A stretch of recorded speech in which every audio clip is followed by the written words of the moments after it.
Welcome to the Her Story Circle podcast, the podcast that brings you the extraordinary tales of everyday women who are changing the world. I'm your host, Gertrude Mache, and I'd like to acknowledge traditional custodians of the land on which we meet today. I also like to pay my respects to elders, past, present, and emerging. Every week, we dive into the lives, challenges, and triumphs of women from all four corners of the globe. We're here to inspire, enlighten, and connect, sharing stories that uplift and empower.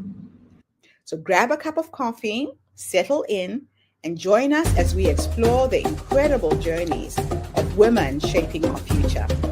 This is Her Story, where every woman's voice matters. Hello, everybody, and welcome back to the Her Story Circle. This is Gertrude Mache here in beautiful Melbourne, Australia. And today I am graced with the presence of yet another fascinating young woman. Welcome, welcome, welcome to our tribe. Please tell everybody your full name, where you're based, and share your story with us today.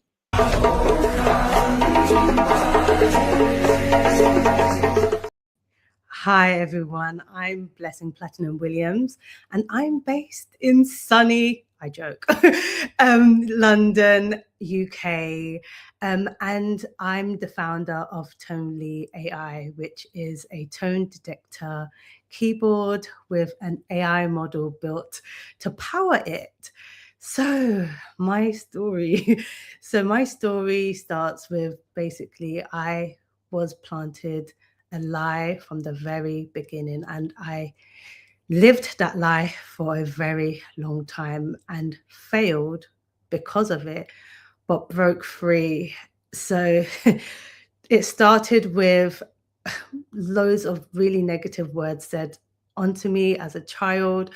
You know, I remember one particular day when I was in primary school and I looked at a maths piece of, like it was some work, and I just looked at it and I honestly couldn't do it. I didn't know how to do it. And I genuinely remember literally just going inside that paper. I became one with that paper and I just blanked out. And I got snapped out of that zone, I guess, by my teacher banging on the desk saying, "You have not done anything. You are so stupid." But while she was saying you were so stupid, she literally took my pencil case, which was like a tin pencil case, and smashed it on the table. And that stupid kind of reverberated in my head. Stupid, stupid, stupid. You're so stupid. So unfortunately, I believed that lie for a very long time and was told that throughout my education and was considered an underachiever. And because of that stupid, stupid, stupid, I overthought everything and I just kept self-sabotaging and ended up leaving school with 4 GCSEs. So I was definitely considered an underachiever until I got to college. And my teacher, my head of year at sixth form, was like, "Blessing, you have been fed lies and I'm going to personally mentor you out of this." Unfortunately, she didn't mentor me out of it, but she definitely gave me some, some words of empowerment and belief in myself. So her and some other two teachers in that sixth form believed in me enough to speak life into me. So one of the teachers managed to get me work in the BBC. Another one of the teachers, who was my sociology teacher, was like, "You're going to be my A," and I got an A. And then after that, I went on to do law in university, which, you'd think, well, that means you did break out of it. No, I didn't. I still had that doubt in my head for a very, very long time. So then I went on to, I finished university. And then there was a moment when I had an opportunity to work with the Prince's Trust, to speak to underachievers and to work with them in a program. And because I knew that I was told I was an underachiever, I felt like it was my personal duty to tell these people that they are not, these children, that they are not underachievers and that they are special and they can do it and they will do it. So I did that for a whole summer and I spoke life into them. And it kind of started my mission on encouraging people, but I should have encouraged myself, which I didn't do for a very long time. Had a magazine with my husband, and that magazine did well. People were saying things about me. People were wanting me to be their mentor. And I just was thinking, why? Why do you want me to be your mentor? I didn't believe that there was anything special about me, unfortunately, until the pandemic. The pandemic snapped me out of everything. And I was looking at my whole story, my whole journey, and was thinking about, if I succeeded in giving up, would I have the opportunity to start again and to prove all those people wrong? I needed to say to myself that I can do it and I will do it. So I taught myself how to code. And that was during the pandemic. I taught myself how to code. I got a lot of therapy, a lot, over 80 hours of therapy. I read a lot of psychology books and sociology books, and just decided that words do have quite an impact, a very, very bad impact on your life. So in that process of thinking and seeing the harm that words can have on you and on the way that you think, I decided last year that I was going to build, for the very first time, an AI model from scratch. So I did a lot of research, like I said, and with loads of data, I collected over 50,000 individual bits of data all over, from all over the internet, and created Tonely, which detects, your tone, whether you are being controlling, aggressive, sarcastic, and many other tones like racism and sexism and ageism and ableism, and so forth. And the reason why I built this is because I needed something that was going to help others speak life into people and let them know when they're not. I needed something that was going to let people know when they're being encouraging, when they're being supportive, but I also needed something that was going to let them know when they were being controlling and when they were being manipulative. But I feel like, it's important for us as people to know that we have to be kind to ourselves. I have my own personal framework, and the first thing is say nice things to yourself, be kind to yourself, say kind things to yourself. And then the other part of my framework is be intentional about forgiveness. Because a lot of the time, as you see in the beginning of the story, that I could have easily lived my whole life with resentment towards those people that had said mean things to me and had spoken negatively into my life. So if I lived my life with all that resentment, I would have literally held myself back, and it would have been crippling. So I had to be intentional about forgiveness, because forgiveness is not for them, it's for you. And my third part of my framework really is do radical acts of self-care, nourishing acts of self-care. So for me, sometimes, I'm quite busy. I will probably book maybe a masseuse to come and give me a massage during the day. Or I might just decide to take a midday nap because I deserve a nap. So why not? That is technically a radical act of self-care, giving yourself a break. And my fourth one would be picking up a hobby. Do something new every year to prove to yourself that you can grow and growth is possible. Sometimes we feel like we are not capable of doing something. But if you learn to do something from the ground up to wherever you build it to, then you'll feel encouraged about yourself. So yeah, that is my kind framework. Wow. What an incredible journey you've been on. And what I love about your story is your ability to reinvent yourself time and time and time again. So let's unpack this incredible story and go back to the beginning. Take us back to that moment from your childhood. Where were you? How old were you?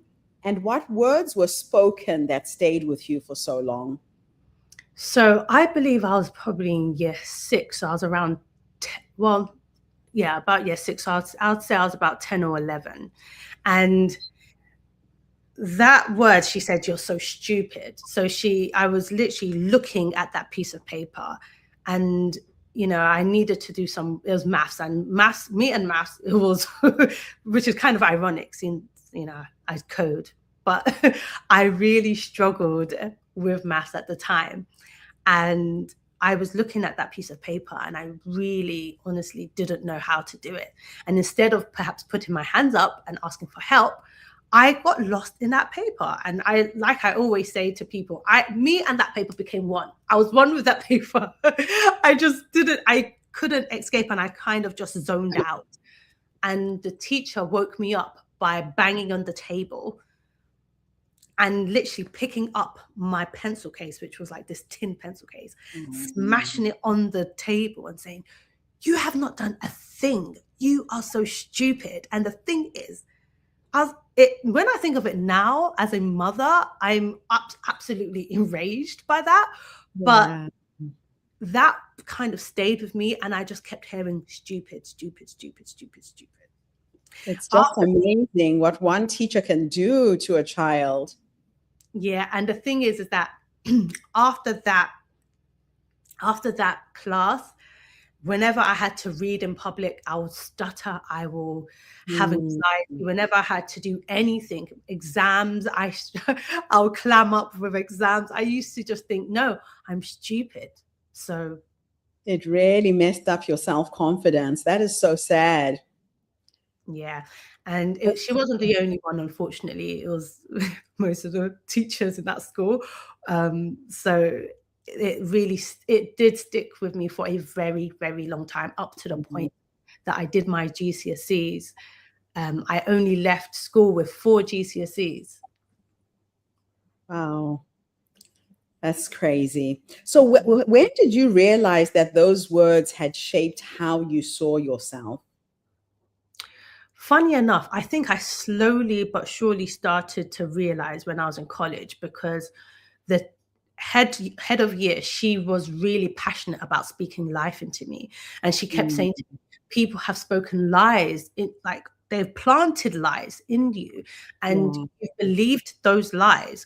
So even though she started the growth journey, it didn't completely happen probably until the pandemic, when I had a moment to pause and think. But she kind of was I would say the catalyst that started everything. And I had 2 other teachers in my college that also spoke life into me, my sociology teacher and my media teacher. My media teacher, he got me into the BBC, and I worked with them as somewhat like an intern for a few years. And my sociology teacher was like, "You're going to be my A." And I was thinking, how am I going to get an A? Me, the stupid girl? And I did get an A. So crazy. Yeah, it's awesome. Now, how did that belief show up in your decisions as an adult, do you think? I would say gradually I actually became the encourager with everybody else, but I wasn't the encourager for myself. So I really was passionate about speaking life into everybody around me. If I was around anyone, if somebody said anything that was remotely self-deprecating, I would say the opposite. "No, don't say that about yourself." But I was constantly saying negative things about myself. And I would encourage people, and I'd try to find positions where encouragement was kind of part of the role or job. So with the Right. Prince Trust, I managed to do that, and I was trying my best to encourage the children as much as I can. When I did my magazine, the magazine was all about elevating people that usually wouldn't have been elevated because their businesses were pretty much, new or fresh. And we did that. We wanted to give them that platform and speak life into them, and the people that I had interactions with were, especially with, for example, with the magazine, they loved the magazine, and the magazine at the time did really well. It was called TYD. But because I had this belief I believed that I was stupid. I believed I was not good enough. TYD is no more. Why? Because self-sabotage. It's incredible what can go wrong when just a few words are planted in your psyche. Yeah. But let's talk about the inner struggle here. How did success look like on the outside while the inner narrative was still negative? Yeah. So with TYD, for example, I was called to speak for speaking engagements, and I refused. Why? Because I didn't believe I deserved to be there. That stage. I was invited because of the magazine. We had many people want to have dinners with us, and I would not turn up, and I'd send my husband, and he would come back and say, they didn't want to see me. They wanted to see you. And I was just be like, oh. Wow. That's just incredible. Now, how did motherhood and postnatal depression intersect with those beliefs? Yeah. So because I already had that thought pattern in my mind that I wasn't good enough, when I experienced postnatal depression, I genuinely felt like this world would be better off without me. And thankfully, I didn't succeed in doing whatever I, wanted to do at the time. But at the time, that was my mindset, because I genuinely felt like I was nobody and I couldn't contribute anything to this world. But the funny thing is, during that time, I was working with a financial firm as sales, because like I said, I was self-sabotaging throughout this whole thing. So no matter how much success I would have, I would somehow snuff it out because I just didn't believe that I was good enough. But at the time, I was working with a financial firm as sales, and I would do really well. And I would only work 2 hours a day because I was doing quite well. So I thought, I can look after my child, breastfeed, and just do 2 hours a day because I was making so much money just doing 2 hours a day. And that's what I was doing. And so much so, my husband and I did a renewal of the vows. We renewed our vows, and we flew 30 of our friends to Morocco. We hired out this beautiful riad in the Atlas Mountains. We paid for food, accommodation for everybody. Everyone just had to pay for their flights. And that was just from my job with the finance firm. And I didn't even see that I was able to do that. I didn't see it as anything special. In fact, when the wealth managers that I was working with, they were like, this is amazing, blessing. This is phenomenal. And I'm like, really? When you just don't think you're special, you just look at yourself and think, well, I don't see what you're seeing. And I didn't see what anybody, when I was doing the magazine, there were so many people that would say things and speak, they'll say, you're an amazing photographic director. Oh my gosh, you've got this amazing magazine. And I'll just be like, really? No, please don't. It's just, when I look back at, especially during the pandemic, I was looking back at everything. Yeah. And I was thinking, so crazy. What? It's crazy. So where was the turning point? What shifted during the pandemic that made you finally challenge that inner voice? I think it's just I had a moment to stop, because I was so used to going. And I think that I was trying to overcompensate for my own personal self-doubt. So I was always doing well, but I just kept going. I never had a moment to rest and stop. So the pandemic allowed me to actually pause. And I looked back at everything and I was thinking, blessing you, at some point I was quite good at speaking Mandarin. and I taught myself Mandarin at that point. I haven't spoken it in such a long time now, so it's so rusty. But there was a point when I was somewhat fluent in Mandarin. There was a point when, I had that magazine. There was a point that we were just, invited to the Goodwood as VIP guests because of the magazine and all this stuff. And I didn't even see anything in all of those achievements because I thought I was stupid. And I don't know what it was about the pandemic, but the pandemic gave me that moment to pause. Yeah. Oh, all of that.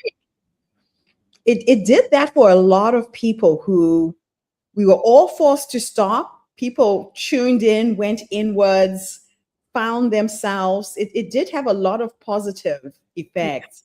Yeah. So why learning to code became more than a skill, but reclaiming Power. identity, right? Yeah. You know what?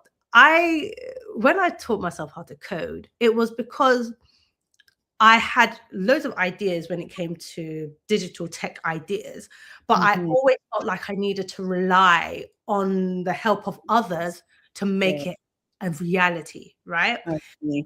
And a lot of the time, those people, because they had full-time jobs, they had other commitments, it's very difficult to get them to come on board. And it was also quite expensive to get that, to get that type of collaboration if I wanted to do it in a paid capacity. So during the pandemic, I thought, well, if I'm stupid, I wouldn't be able to learn how to code, right? Yeah. And that was my journey to learn, because one thing I decided to do was I'm going to learn a new thing every year. And the reason why I started doing that was because that one year when I decided that I was going to learn how to code really was a form of empowerment for me. So after that, I was like, okay, I'm going to learn how to sew. So I sew, I make jackets, I do everything, okay, I'm going to learn how to do my nails. Okay, so I have just decided to make that my thing. But coding is one of the things that I consider a superpower, Wow. and because I'm not adverse to learning, I would just pick up any coding language. So for example, last year I needed to build Tonely, so I had to learn Python. So I had to figure it out somehow. And yeah, so that process was quite interesting, to say the least. But the more, I would say that Tonely was more gruesome with regards to data, because it was quite tedious getting all of that data for the model in itself. But yeah, I'd say code was more or less trying to take my power back. I had the ideas in my head and I needed them to come to life. And that's why I learned how to code. So what did it feel like the first time you realized maybe this story isn't true? I would say, to be honest, during the pandemic, when I looked back and saw everything that I had managed to achieve. Okay.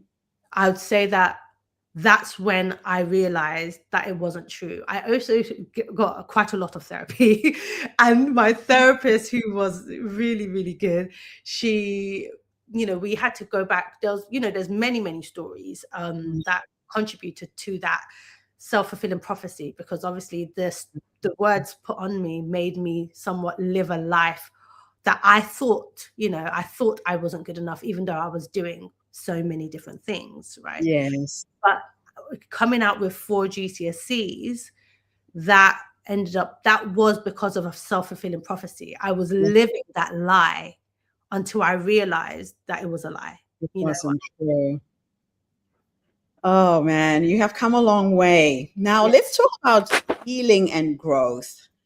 How did you begin changing the way that you spoke to yourself, particularly on a day-to-day basis?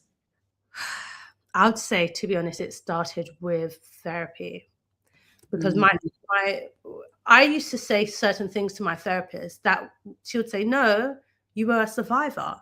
I'd say, oh no, I was quite aggressive during that time. No, you were a survivor. You were trying to survive. And I was like, Mm. that's so true. I was trying to survive. There were certain parts of my life and my journey that made me act a certain way when I was a teenager. And Right. it's funny because certain people that know me from there and know me now, they're like, you're so soft now. And Oh, only, oh, that is honestly a big compliment. And that's only because of the fact that I have been patient with myself. yes. I had to give myself grace.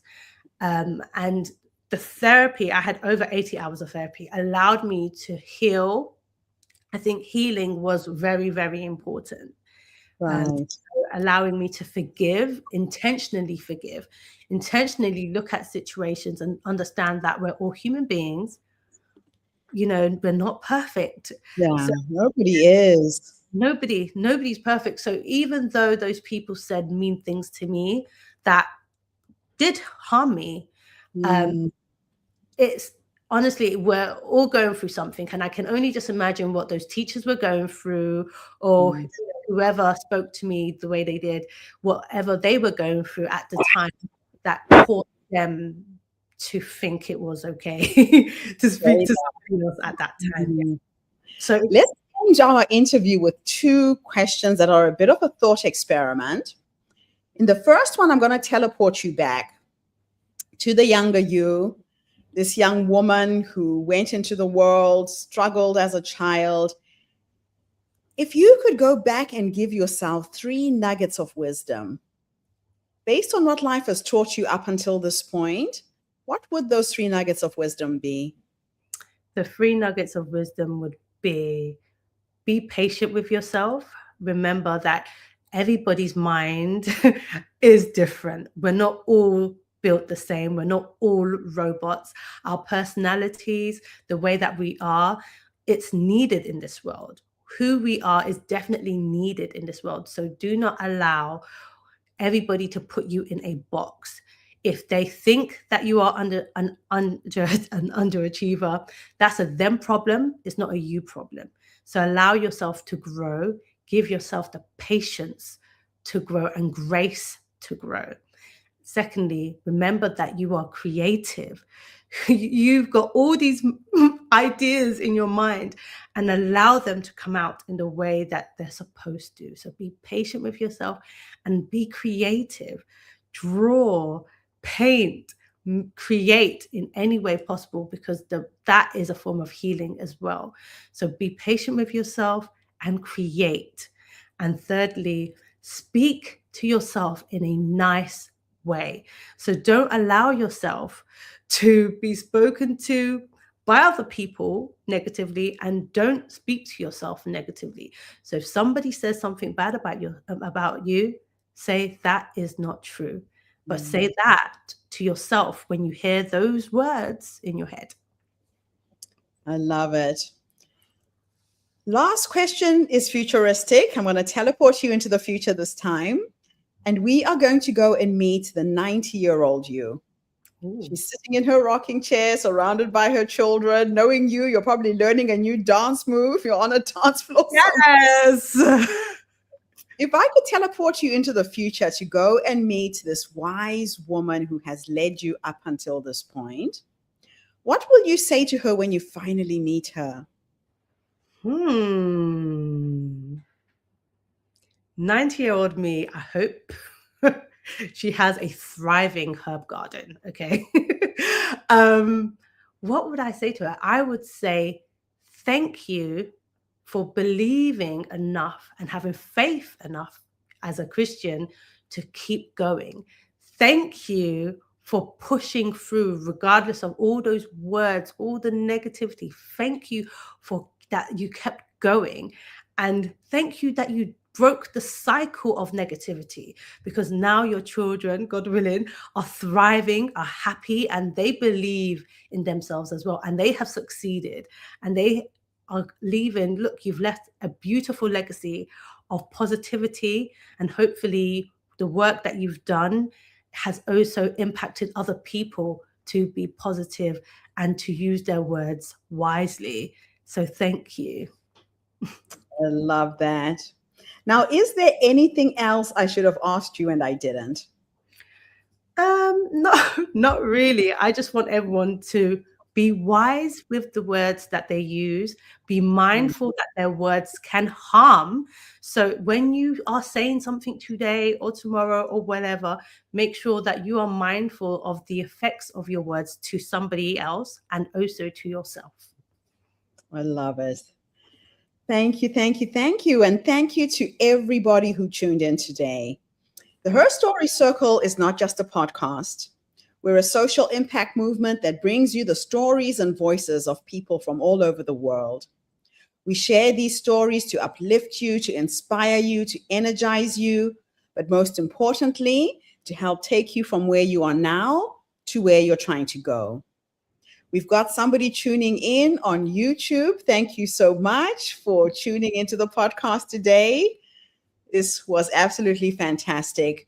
I'll be back again tomorrow, everybody, with yet another amazing guest. In the meantime, have a fantastic day, morning, or evening, wherever you are in the world, and blessing. Thanks again for the interview. Thank you so much for having me. Thank you. Thank you so much, Gertrude. Bye. Bye for now, everybody. Thank you for tuning into the Her Story Circle podcast.